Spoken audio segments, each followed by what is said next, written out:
Hey guys, ECRG here, back with another resume review today. We've got a very special resume here that I think you guys will enjoy. And if you would like your resume reviewed, you can email me eliteclinicalgroup@gmail.com.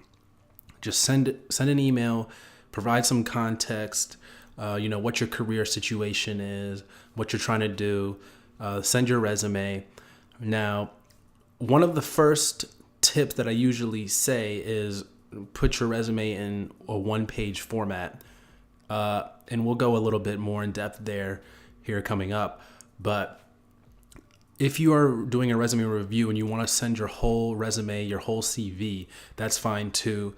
Put that in the email so that I know that you should definitely work on a one-pager. But a lot of you guys may need help determining which lines, which items in your resume should make the one page, because obviously if it's one page, you only want the strongest stuff there. So that's fine too. We can work on that together. But the first few I'm doing for free, no charge, and then there'll be a slight charge for this going on just for my time. I'm not going to nickel and dime you guys. I really just want to help, and I really enjoy going through people's resumes. A lot of times you guys do things that are really well done and write things well done, and I use that for my own stuff as well. So I appreciate you guys trusting in me, believing in me, and I think a lot of people who've been sending their resumes in have been getting a lot of great feedback from the working world on their resume. So keep sending them in, guys. Just email us there. Comment down below if you have any changes to the video or any other things that we forgot to include in the resume that you think is a good idea, or any questions. You can comment that down below as well. But let's go ahead and get started. So to provide a little context here, this person had been working in the clinical research industry, but took a few years off to parent their kids. But now they're looking to get back into clinical research. So I think this one will be fairly straightforward and easy because they were in the clinical research field before, but obviously they want to become more up to date with some of the modern ways that we submit resumes and get people jobs. So decided to send their resume in. So thank you for that person. You know who you are. And let's go ahead and get started. So I took out the most identifying information, and then I just put what they had there anyway. In red. So, and then I should have on my track changes here, and I'll be able to make comments on the side. So obviously they had their name there, and then this person put that they're a permanent resident authorized to work for any employer in the USA. So that's only for people, I guess, that are not citizens of the USA but are applying for a job in the USA. So that's a good line. You definitely want it to be known that you are allowed to work in the USA. But typically on a job application, because you're going to be submitting your job application to a portal of some sort, they're going to have a line for you to check that as well. And you can explain that usually more so in a portal. So if your resume is tight on space, then you can actually take that out, I believe, because like I said, that you're going to be putting that information in a portal. The recruiter's probably going to ask you that question in a phone screen. It's going to come up. So if you're really, really tight on space, then I would recommend that you can take that out if you would like. All right, so we've got here, the first part is the career summary. So self-motivated and organized professional holding master's degree and 1 year full-time advanced postgraduate diploma in clinical research with more than 3 years of experience in clinical research industry with a sound working knowledge of Okay. That's a long sentence. So how can we tighten that up? Let's see. So first I'm gonna say this is a wordy sentence. I'm gonna put a comment here, and let's zoom in here. Maybe a little bit more difficult. Wordy sentence, but it has lots of good information there. So it has a master's degree and a 1 year full-time advanced postgraduate diploma. That's a lot. So can we take out, We definitely want to take out advanced. Okay, I thought it was gonna show red. With more than 3 years of experience in clinical research industry, with a self-working knowledge of ICH, GCP, GDP, ECRF, federal regulations, and HIPAA guidelines. All that stuff is really good. We'll let her rework that because I don't want to spend too much time on that. It's not a huge deal, but you definitely want to keep these in there. ICH, GCP, GDP, ECRF, great stuff there.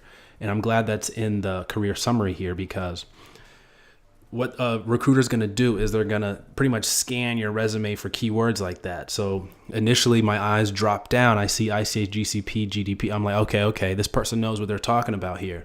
And I can pretty much skip the rest of that paragraph. But I definitely do recommend this career summary here. And then they say expert in liaising between different departments, investigators, and IRBs with ability to handle patient visits, all trial-related documents and support and coordinate multiple tasks. Strongly interested in conducting research in an ethical and safe manner. All right, well, we don't need that because that's kind of a given. So I would take that out. I mean, everyone should be interested in that, right? So I don't think we need that there. That's good. So that frees up some more space for us to turn this into a one-page resume. Now, we're not going to be completely turning this into a one-page resume. I'm just going to be providing some stuff on the side. And we're going to be talking about some really of the strong points throughout this resume that this person should focus on in order to make it the best one-pager that we can. But so far, off to a good start. And like I said, 3 to 5 seconds is what you're going to get from a recruiter's eyes, maybe even less. More and more people are applying to clinical research every day. So if you're not applying, I'd recommend you apply now, because literally every month that you wait, it's getting harder. So the best time to apply is today. Actually, the best time to have applied is yesterday. Then the second best time is today. And the third best time is tomorrow. So really want to work on this stuff pretty quickly, guys. So professional experience, senior executive, BA, BE, medical writer. Okay. And then they have the dates and location there, but I took them out. Let's see, writing protocols, informed consent documents, and case report forms for BA, BE trials in coordination with principal investigator and sub-investigators. Very good. It's a strong line there. And this is a good point. I mean, if you have experience writing protocols, that's really good. That means you have experience reading them as well. So that means you'd be good in project manager, you'd be good study coordinator, you'd be good pretty much all the clinical positions, clinical trial assistant, just depending on what you want, CRA, whatever. So that's good. Preparing clinical study reports and its appendices in coordination with investigator, sub-investigator. Solid. These are solid lines. Scan and upload all documents as per module requirements. Solid. Ethics committee coordination and submissions of protocols. ICDs, AEs, SAEs, protocol deviations, and end of study reports. Very good. Documentation, maintenance, and archival study documents, including clinical study reports. So very good. So clearly this person has had experience in the clinical research field, because look, it's just flooded with keywords: protocol, informed consent, case report forms. I'm not quite too sure what this is, but I'm not quite too sure what that is offhand, but the recruiter may know because they just deal with so many resumes. I'm only as versatile with, the U.S. lingo. And as you can see, this person is not from the USA. So if they've done work in other countries, it may be, said a little bit differently. So I'm sure if they explain this, I would understand. I'd be like, okay, this is how it's said over here. And that's something key to keep in mind as well. You want to structure your resume for the country, location, the job that you're applying for. So if this isn't obvious to other people, and maybe I just don't know, but if it's not obvious to other people, maybe you substitute BABE for the obvious definition of that, because you want people that are going to be reading your resume to understand what you're saying. But yeah, this is a good section. It's just flooded with these keywords: ICDs, AEs, SAEs, protocol deviations. Good. And it's good that it's there, because this is actually what you did, it seems like. So clearly you understand those terms. They're definitely looking for understanding of those clinical research terms, demonstrated interest there. So clearly you're going to have a leg up over somebody with no experience, because just starting off with your resume, you've already got solid experience. Now here is some real meat. Here's the real meat of the resume. Clinical research coordinator. And I've got to tell you, man, the industry loves study coordinators. You guys work so hard, not paid nearly enough for what you do. You know, juggling. I've heard of people juggling up to 9 trials at one time. It's crazy. But this is where the rubber really meets the road. You can apply from a coordinator to obviously another coordinator position. You can apply, become a CRA. A lot of CROs right now are looking for coordinators. So if you have a coordinator and you have experience, I would definitely look out for CRA jobs if you're interested. Or, just look out for other study coordinator positions. Or if you want to make that jump to the CRO, you can apply for any of the positions that you feel qualified for at a CRO, because they love coordinators, because you understand how the trial is run at the site level. So I'm sure this is going to be similar to the previous one, with just lots of these terms here. So coordinating phase 3 derm trial and compliance with protocol, SOP, GDP, and regulatory requirements. Okay, so that's good. Also, I would put indications here. So you raised a good point there. I'm not sure I understand. Whoops. Whatever, Siri. So you raised a good point there where you said dermatology. So I would put your indications here. What indications are you familiar with? You could put them there, or if you feel more comfortable, you can put them in the career summary, or you could put them in both if you have the space. But definitely put your indications here. So you can put dermatology, or more specifically, if you want to say like, let me see, acne, or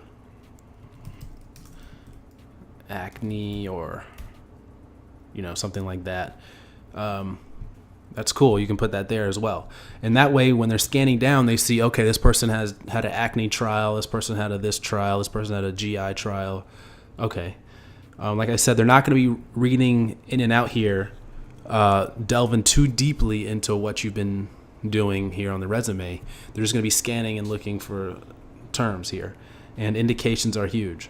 So administering the informed consent assent to subjects, perfect. Standard coordinator thing. Coordinate screening enrollment, perfect. Coordinate and schedule subject visit, perfect. And I'm not reading these because I know these are probably the standard wording for it. So, I mean, there's probably no magic in there other than the standard wording. I mean, track enrollment status of subjects and document dropout information such as dropout causes and subject contact efforts. IP dispensing, maintenance and accountability. All right, that sounds good. Let's add a period here. So it's not a period. Raw data collection and timely completion of the source documents, ensuring that all the relevant information required in the case report form are present in the source document. Documents, adverse event, protocol amendments, and deviations, and notify them to ethics committee and sponsor as per regulatory time frame. Complete the case report forms within the timelines and with minimal errors using electronic data capture, ECRF, and help monitor resolving document case forms, if any. No, document change forms. I think that's what it stands for. Act as liaison between site and the CRO. Compile and update the TMF and investigator site file. Maintain and update the study-related log, screening, enrollment, blah, blah, blah. So these are all solid. Now, you don't need all of these lines under a coordinator. So if we're going to condense this down into a one-page resume, we're just going to need the best stuff. All right? So I would delete this one. I'm just gonna highlight them. And you would be able to combine some of these as well. So we're definitely going to delete some of these. Coordination with that's obvious. Let's delete that. Maintenance of regulatory documents for submission notification. Coordinating ethics committee submission and notification. I think we can combine these two. Manage the accountability of the clinical. We can delete that. organized space for study. We can delete that too. We want to make sure that it's just the raw meat of actually what you did, not just fluff. Facilitate monitoring for CRA, coordinate with study monitor during the study startup activities. That's a good one. Especially, and also what you want to do here is if you're applying for a CRA gig, you want to highlight the stuff you did with the CRA and some of the CRA tasks that you may have helped with. So IP accountability is huge for a CRO. So I would definitely have maybe a line or two about that for sure. Show that you've worked with the CRA before. So facilitate monitoring for a CRA. So I'd put a couple lines in there talking about how you worked with the CRA. You really want to kind of conduct your resume, kind of filter your resume for the job that you're applying for. And that really helps out a lot as well. So really here we can tighten this up, condense this into just the strong points here. And there's not an exact science here, but I would definitely have some of the more robust things, some of the more terms in there. You definitely want to have these terms, ICH, GCP, SOPs, and eliminate some of the fluff there. Okay? And then here's something interesting as well. So we got animal cell culture analyst. So this sounds like just reading off some bench research. Now, if you're a couple jobs removed, this person is 2 jobs removed from that position, it looks like. And I don't remember the dates that were there, but let's just say this person is 2 jobs removed. So obviously what they care about is these 2 experiences, the medical writer and the study coordinator. So we want everything else to be less or minimal on the resume, because remember, we've only got 1 page here, so we want to highlight our strongest attributes. Now, sure, if all you've got is bench research, then sure, you got to highlight what you can, and you've got to turn these terms into clinical research terms. But this person has extensive experience in clinical research. So yeah, we could mention this, maybe put a couple lines in there, but we do not want to have too much here on it. Maybe it might explain a gap in time or something like that, but we don't want to have too much here at all. And then education. Now, a lot of people may agree or disagree with me on education, but clinical research does not care too much about education. Unless you're applying to be a physician, unless you're applying to be a medical science liaison, unless you're applying for, to be a medical reviewer or, something like that, then you can definitely minimize education. You can turn this into a 2-line thing, especially on a 1-page resume. Because obviously they're going to see through your experience that you experienced. This is an experience-driven industry, not a degree-driven industry. Unless you're applying to review contracts, you need a law degree, or you're becoming a physician and you need that MD degree. But other than that, this is not really a degree-driven industry.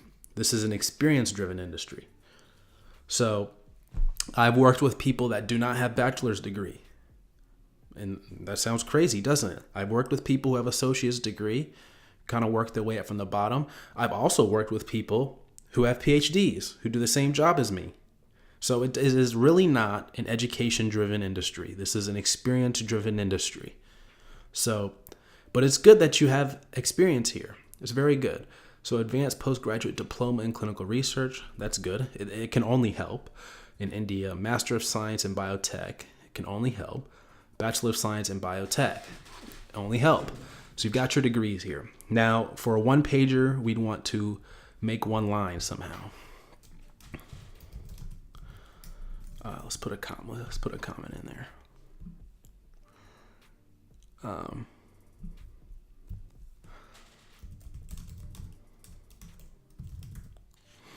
So we'll make that 1 line. All right. So we've got that. Skills here. Now this is good. This is also going to be something that's going to be small. Definitely on the 1-page resume you want this. You may have this, kind of at the bottom of your resume, or you can structure how you want to. But Microsoft Office for sure. And then you want the email in there too. So Word, Excel, PowerPoint. So I'd put Outlook because that's a big one. For example, I never use PowerPoint. I use Outlook, Word, Excel, Adobe Pro as well. Oracle RDC, EDC Proficient Clinical Analytics. So this is good. You want to make sure that you put your clinical trial related systems in there under skills. These are almost more important than having Microsoft Office there, because everyone has Microsoft Office. But not everyone knows how to do Rave. Not everyone knows how to do metadata CTMS. Not everyone knows how to do Schulman IRB. Not everyone knows how to do, these other clinical research quorum. Not everyone knows how to, deal with like StudyKick, BBK. You want to put these skills in there. So if you know patient recruitment, if there's a patient recruitment software you use, maybe you put that in there as well. Maybe if you did some patient recruitment, you throw that in there under clinical research coordinator. Because patient recruitment is huge. These trials cannot be run without patient recruitment. So that's something you want to keep in mind for skills. So I'm going to just put that in here right now. So make sure you have all of the clinical trial related softwares used, i.e. MCTMS, Rave, etc. All right, then there was some symposiums and seminars attended.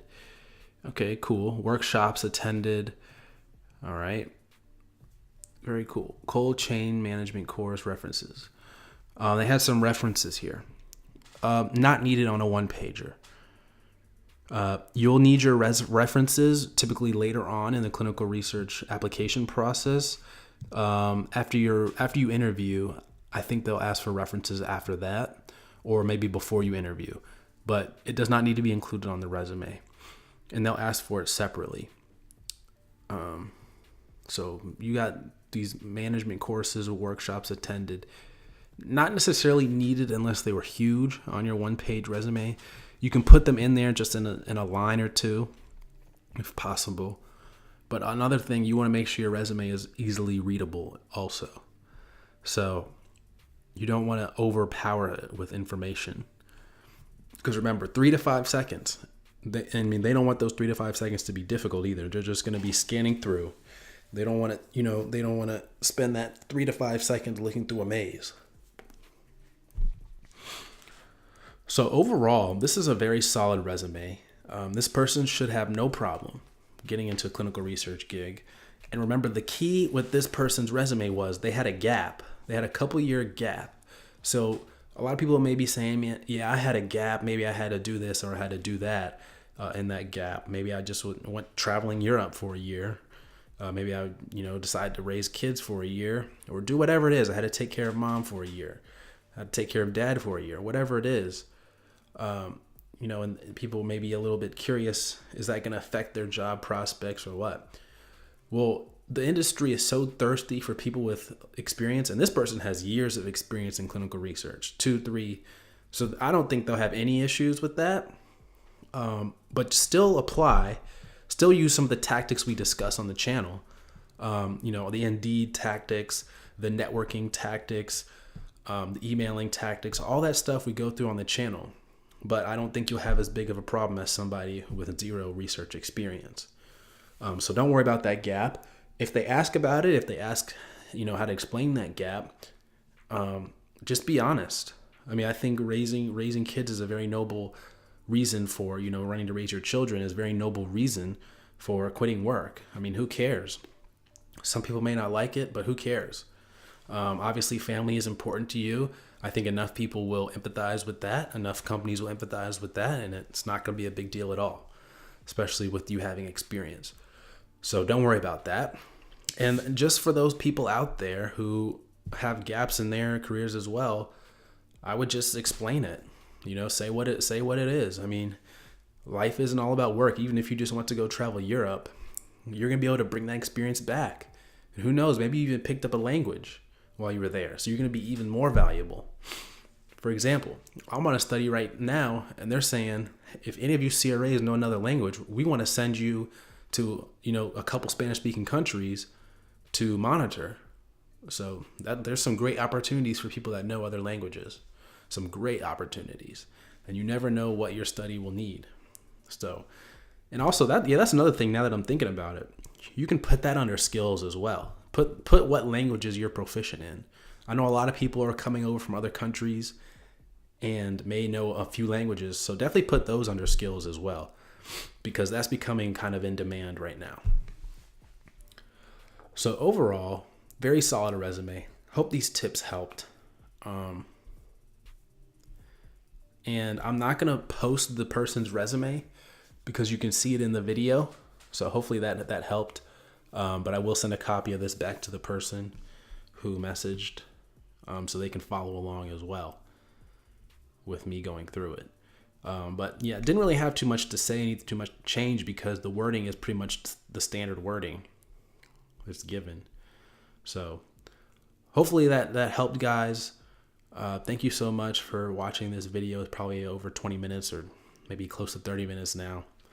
But send in your resumes, as always, eliteclinicalgroup@gmail.com. And take care, guys.